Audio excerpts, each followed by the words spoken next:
सर्वमंगल मांगल्य शिवे शिवार्थे साधिके शरण्ये त्र्यंबके गौरी नारायणी नमस्तुते। जय माँ दुर्गा। आप सभी का हमारे भक्ति चैनल पर स्वागत है। कल हमने सुना था चैत्र मास का अध्याय 1। आज हम सुनेंगे चैत्र मास की महात्म कथा अध्याय 2। पिछले अध्याय में हमने जाना कि चैत्र मास कितना पवित्र महीना है और इस महीने में देवी का पूजा कितना महत्व बताया गया है। आइए अब भाव भक्ति से सुनते हैं चैत्र मास की अगली पवित्र कथा। नैमिषारण्य में बैठे बैठे ऋषि मुनि बड़े ध्यान से सूत जी की वाणी सुन रहे थे। तब सौनक ऋषि जी से पूछा, हे सूत जी, आपने चैत्र मास की बहुत सुंदर महिमा का वर्णन किया है। कृपया करके आप हमें यह भी बताइए कि इस महीने में कौन कौन से व्रत पूजा करने से मनुष्य को विशेष फल मिलता है। सूत जी बोले, हे मुनियों, चैत्र मास में किए गए छोटे से छोटे पुण्य कर्म का भी बहुत बड़ा फल मिलता है। इस महीने में प्रातःकाल उठकर स्नान करना, भगवान का स्मरण करना और देवी की पूजा करना अत्यंत फलदायी माना गया है। उन्होंने बताया है कि इस महीने में विशेष रूप से माता दुर्गा की आराधना करनी चाहिए। जो भक्त सच्चे मन से माता भगवती की पूजा करते हैं, उनके सभी जीवन के कष्ट दूर हो जाते हैं। चैत्र मास के शुक्ल पक्ष में आने वाले चैत्र नवरात्रि के 9 दिनों का विशेष महत्व है।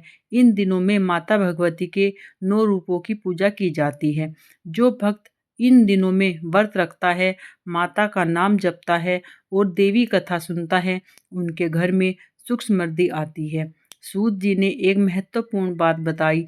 चैत्र मास में दान करने का बहुत बड़ा महत्व है। जो व्यक्ति इस महीने में अन्न, वस्त्र, धन का दान करता है, उसे कई गुना पुण्य प्राप्त होता है। उन्होंने कहा, इस माह में जो गरीबों की सहायता करता है, ब्राह्मणों को भोजन कराता है और धर्म के मार्ग पर चलता है, उसके जीवन में कभी भी दरिद्रता नहीं आती है। सूत जी बोले, हे ऋषियों, मैंने चैत्र मास में देवी कथा सुनने और सुनाने का भी विशेष फल मिलता है। जो भक्त श्रद्धा से देवी की कथा का श्रवण करता है, उसके मन में सभी दुख दूर हो जाते हैं। उन्होंने यह भी बताया कि इस महीने में अगर कोई व्यक्ति सच्चे मन से माता भगवती से प्रार्थना करे, तो देवी उनकी सभी मनोकामनाएं पूर्ण होती है। हे मुनियों, चैत्र मास की महिमा का वर्णन करना बहुत कठिन है। यह महीना देवी भक्ति के लिए अत्यंत शुभ और पवित्र माना गया है। जो व्यक्ति श्रद्धा भक्ति से इस माह में देवी की पूजा करता है, उसका जीवन सफल हो जाता है। यह कहकर सूत जी ने चैत्र से जुड़ी अगली अद्भुत कथा सुनानी शुरू की। आइए अब एक सुनते हैं प्राचीन समय की कथा चैत्र मास की, जो अध्याय 2 में ही सुनी जाती है। प्राचीन समय की बात है। एक नगर में एक राजा राज्य करता था। वह बहुत शक्तिशाली और धनवान था, लेकिन उसे धर्म और भगवान की भक्ति में अधिक विश्वास नहीं था। राजा अपने राज्य के कामों में इतना व्यस्त रहता था कि उसे पूजा पाठ के लिए समय नहीं मिलता था। उसके राज्य में एक संत रहते थे, जो हमेशा भगवान का नाम जपते और लोगों को धर्म का मार्ग बताते थे। एक दिन वह संत राजा के दरबार में पहुंचे और बोले, हे राजन, मनुष्य का जीवन बहुत दुर्लभ है। यदि इस जीवन में भगवान की भक्ति नहीं की तो सब कुछ व्यर्थ हो जाता है। राजा ने संत की बात सुनी और उनसे पूछा, हे महात्मा, ऐसा कौन सा समय है जब भगवान की पूजा करने से विशेष फल मिलता है? तब संत ने कहा कि हे राजन, वर्ष भर में चैत्र मास सबसे पवित्र महीना माना गया है।